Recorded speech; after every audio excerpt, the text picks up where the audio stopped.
तेरी बंदगी का मैं तो तलबगार हूँ प्रभु। एक पल दीदार खातिर, एक पल दीदार खातिर तेरे द्वार हूँ प्रभु। तेरी बंदगी का मैं तो तलबगार हूँ प्रभु। तेरी बंदगी का मैं तो तलबगार हूँ प्रभु। एक पल दीदार खातिर, एक पल दीदार खातिर तेरे द्वार हूँ प्रभु। तेरी बंदगी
मित्र क्या होता है और मित्र किसे कहते हैं?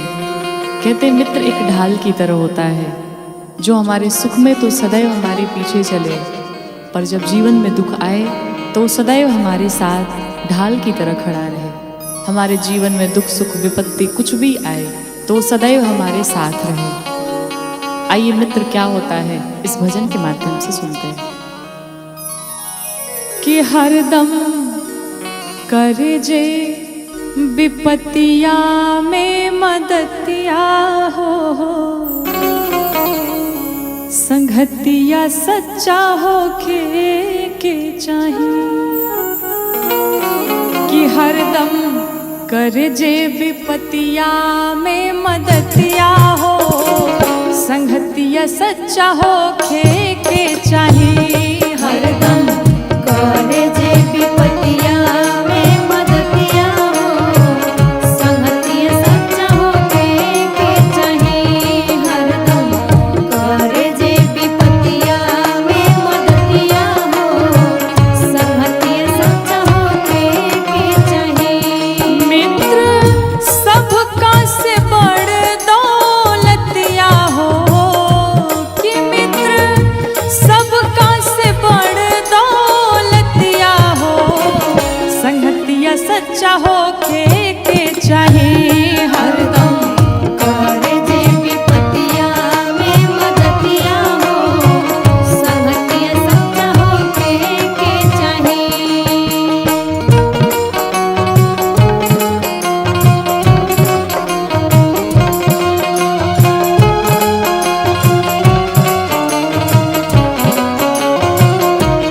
हरदम कर जे विपत्तिया में मदतिया हो, संगतिया सच्चा हो के चाहिए। हरदम कर जे विपत्तिया में मदतिया हो, संगतिया सच्चा हो के चाहिए। और मित्र ऐसा होता कि अगर एक मित्र कुमार्ग पर जा रहा है, अगर गलत रास्ते पर जा रहा है तो एक अच्छा मित्र उसे सही मार्ग दिखाता है। कहते हैं कुपथ छोड़ाए के सो पंथ पर चलावे, पंथ पर चलावे, पंथ पर चलावे। अवगुण छुपावे तहरा गुण के बतावे। गुण के बतावे तोहरा, गुण के बतावे। कुपथ छोड़ाई के सो पंथ पर चलावे, अवगुण छुपावे तहरा गुण के बतावे। कि हरदम रोके टोके करता गलतिया हो, कि हरदम रोके टोके करता गलतिया हो, संगतिया सच्चा हो के चाहिए। हरदम कर जे विपत्तिया में मदतिया हो, संगतिया सच्चा हो के चाहिए। हरदम कर जे विपत्तिया में मदतिया हो, संगतिया सच्चा हो के चाहिए।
में धरावे लाही मतिया हो,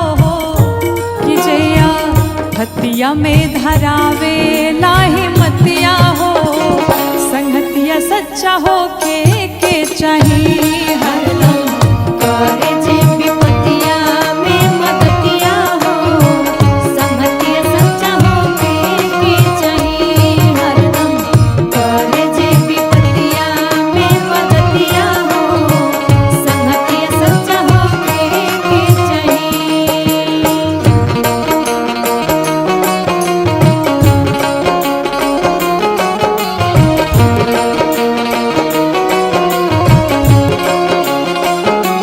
हरदम करे जे विपतिया में मदतिया हो, संगतिया सच्चा हो के चाहिए। हरदम करे जे विपतिया में मदतिया हो, संगतिया सच्चा हो के चाहिए।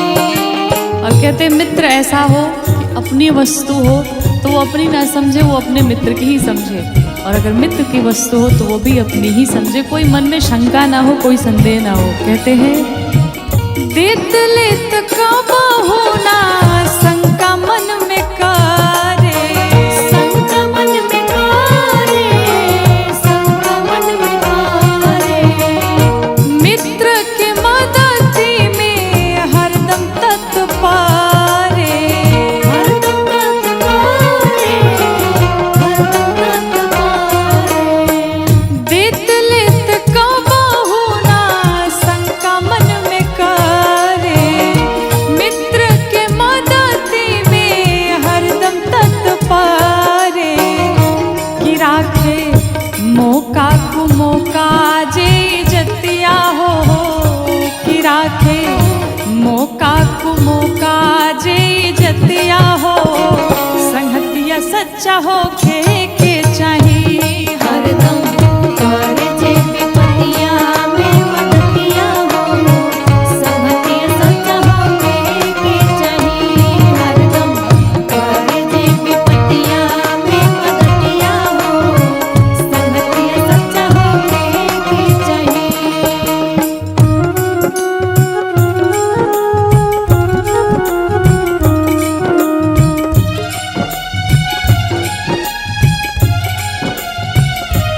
हरदम करे जे विपतिया में मदतिया हो, संगतिया सच्चा हो के चाहिए। हरदम करे जे विपतिया में मदतिया हो, संगतिया सच्चा हो के चाहिए। मित्र के दुख में जे होला ना दुखारी, होला ना दुखारी, होला ना दुखारी। ओकर मोह देखलो पाप ए शिकारी, पाप ये शिकारी, पाप ये शिकारी। मित्र के दुख में जे होला ना दुखारी, ओकर मोह देखलो पाप ए शिकारी, कि गौरी गांठ बांध तुलसी बाबा के बतिया हो, कि गौरी गांठ बांध तुलसी बाबा के बतिया हो, संगतिया सच्चा हो के चाहिए। हरदम करे जे विपतिया में मदतिया हो, संगतिया सच्चा हो के चाहिए। हरदम करे जे विपतिया में मदतिया हो, संगतिया सच्चा हो के चाहिए। हरदम करे जे विपतिया में मदतिया हो, संगतिया सच्चा हो के चाहिए।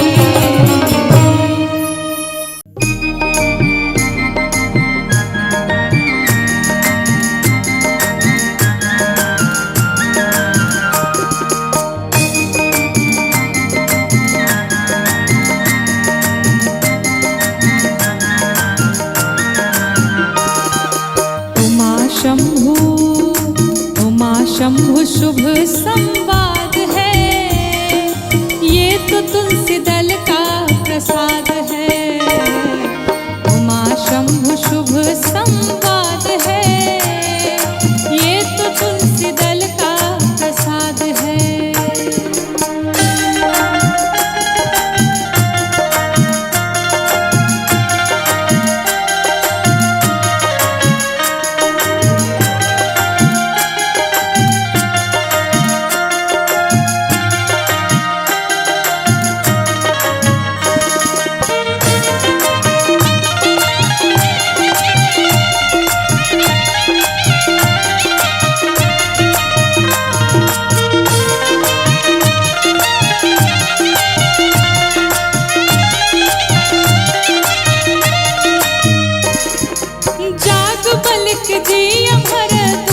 जी हो, कथा स्थली प्रयागराज जी।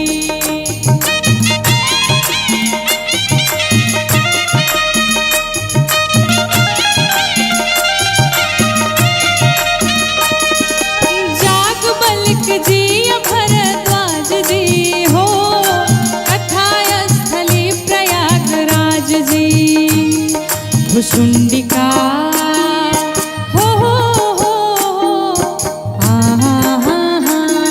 भुसुंडिका गरुण से शंखनाद है, ये तो तुलसी दल का प्रसाद है। भुसुंडिका गरुण से शंखनाद है, ये तो तुलसी दल का प्रसाद है।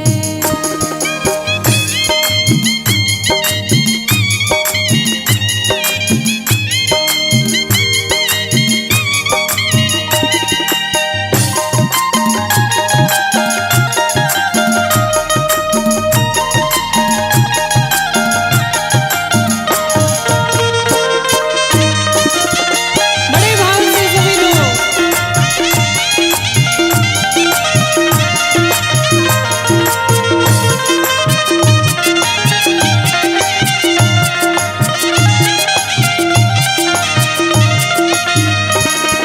सकल लोक जग पावनी गंगा हो, सप्तधार विमल तरंगा।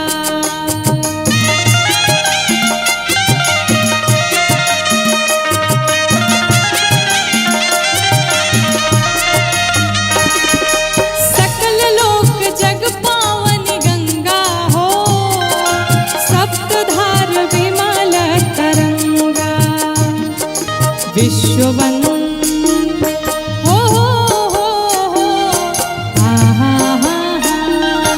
विश्ववंद्य वादना विवाद है, ये तो तुलसी दल का प्रसाद है। विश्ववंद्य वादना विवाद है, ये तो तुलसी दल का प्रसाद है।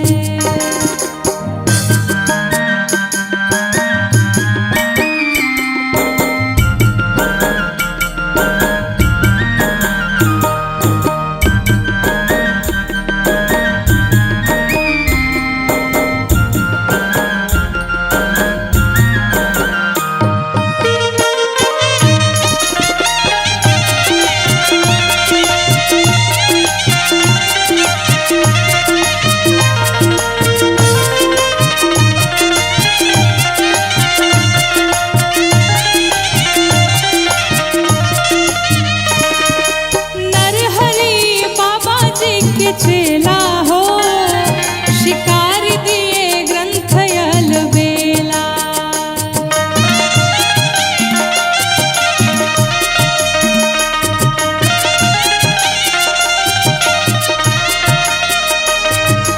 नरहरि बाबा जी के चेला हो, शिकार दिए ग्रंथ अलबेला। गौरांगी कैसा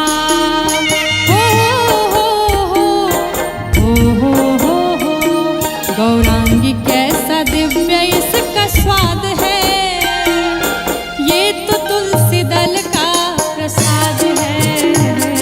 गौरांगी कैसा दिव्य इसका स्वाद है, ये तो तुलसी दल का प्रसाद है। उमा शंभु शुभ संवाद है, ये तो तुलसी दल का प्रसाद है। उमा शंभु शुभ संवाद है,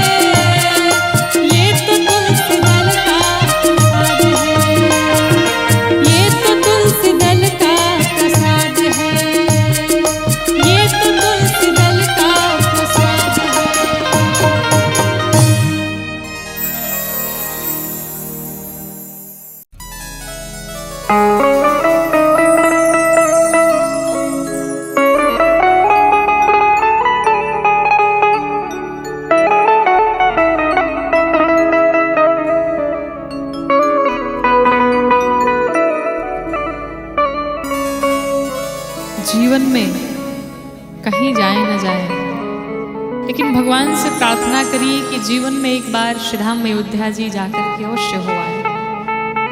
कनक भवन बिहारी सरकार के श्री अयोध्यानाथ के दर्शन अवश्य करके आए। भगवान को अयोध्या तो प्रिय है ही साथ भगवान कहते हैं अति प्रिय मोहि यहाँ के वासी। मुझे अयोध्या वाले बड़े प्रिय हैं। बड़ा सुंदर पद है। कैसे?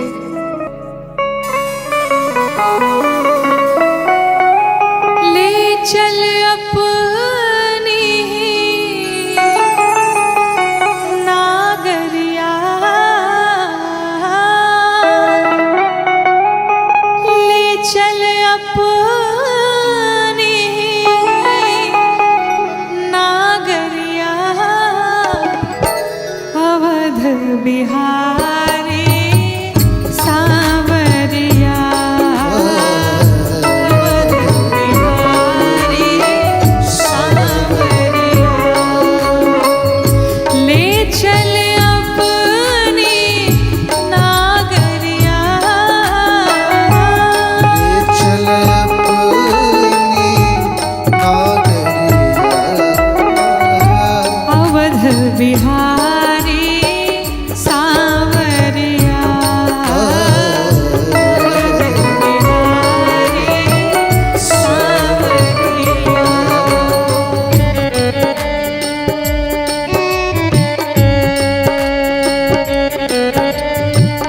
बोलिए अयोध्यानाथ की।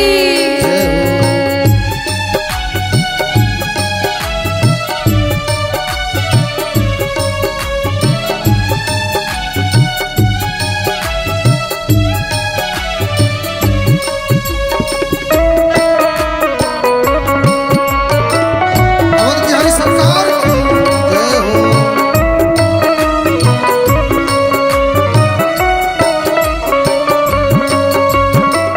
और अयोध्या में क्या है?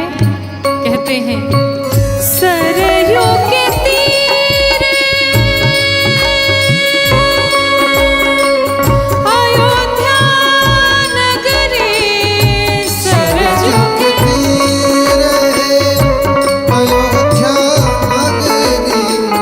सरयू के तीरे अयोध्या नगरी, सरजू के तीर सरजू के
नाम की मेहंदी रचाकर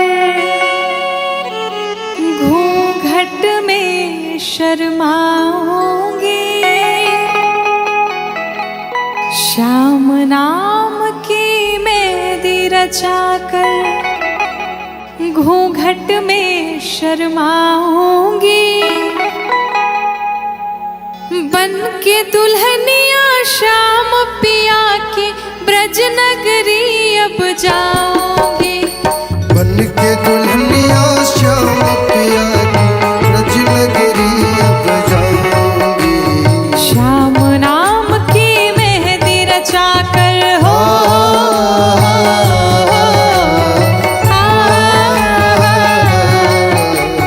श्याम नाम की मेहंदी रचाकर मैं दुल्हन बन जाऊंगी।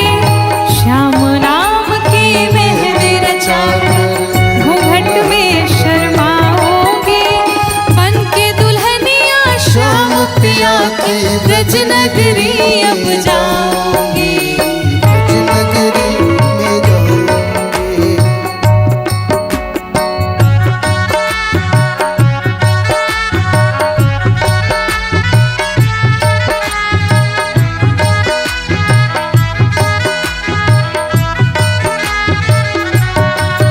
बोलो रुक्मिणी मैया की।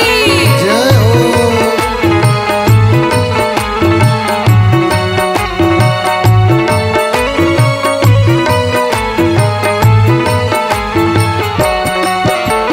श्याम नाम की मांग भरी और श्याम चुनरिया ओढ़ी रे। श्याम नाम की मांग भरी और श्याम चुनरिया ओढ़ी रे। श्याम प्रीत रंग राची ऐसी दुनिया से मुख मोड़ी रे। श्याम प्रीत रंग राची ऐसी दुनिया से मुख मोड़े रे। वो मेरा हो जाएगा हो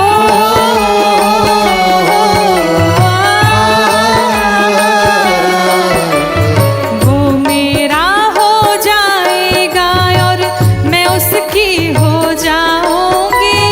वो मेरा हो जाएगा और मैं इसकी हो जाऊंगी। बन के दुल्हनिया श्याम पिया की ब्रज नगरी अब जाऊंगी। नगरी अब जाऊंगी। ब्रज नगरी अब जाऊंगी।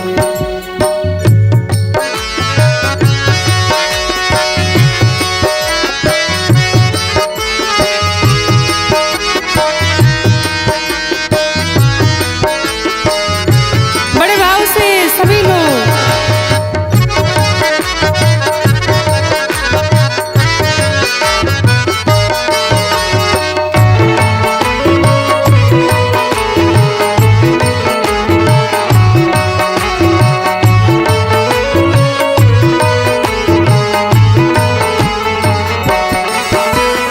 गैया चराने वो जाएंगे मैं उनके संग जाऊंगी।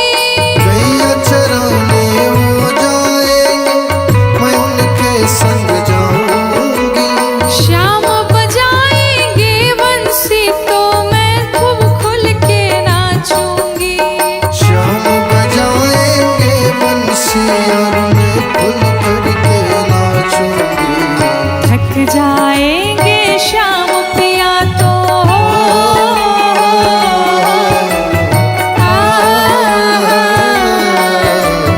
थक जाएंगे श्याम पिया तो उनके चरण दबाओगे। थक जाएंगे श्याम पिया तो उनके चरण दबाऊंगी। बन के दुल्हनिया श्याम पिया की ब्रज नगरी अब जाऊंगी। दुल्हनिया श्याम पिया की ब्रज नगरी अब जाऊंगी।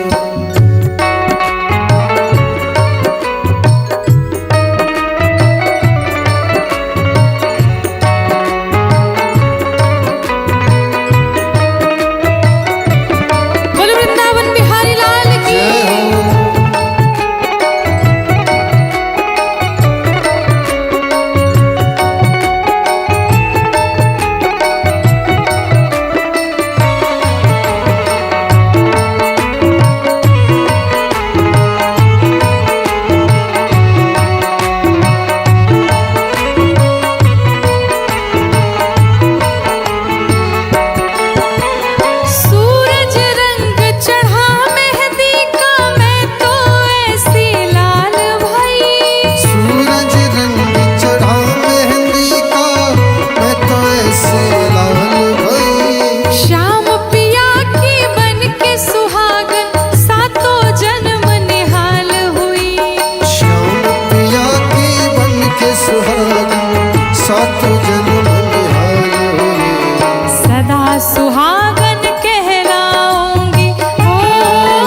ब्रज नगरी अब जाऊंगी, बन के दुल्हनिया श्याम पिया की ब्रज नगरी अब जाऊंगी।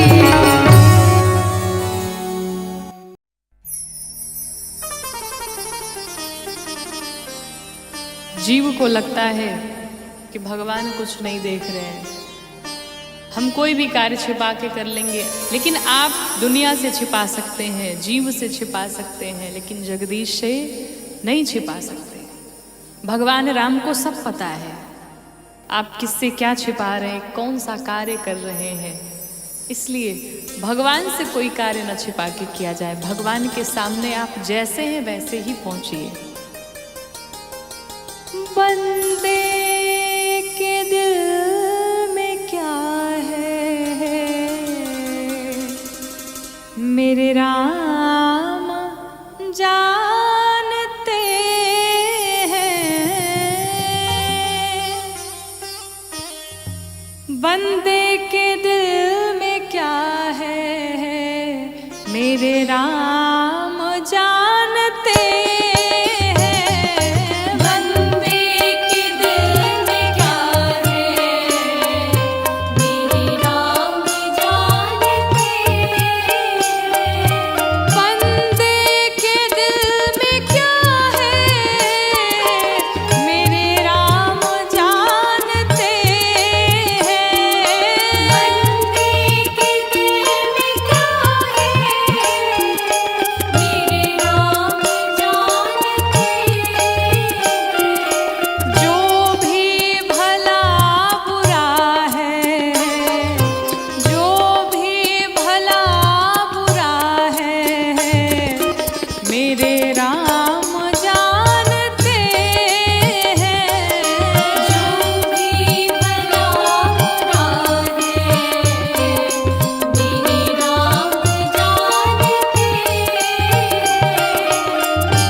कार्य करें, लेकिन कहते हैं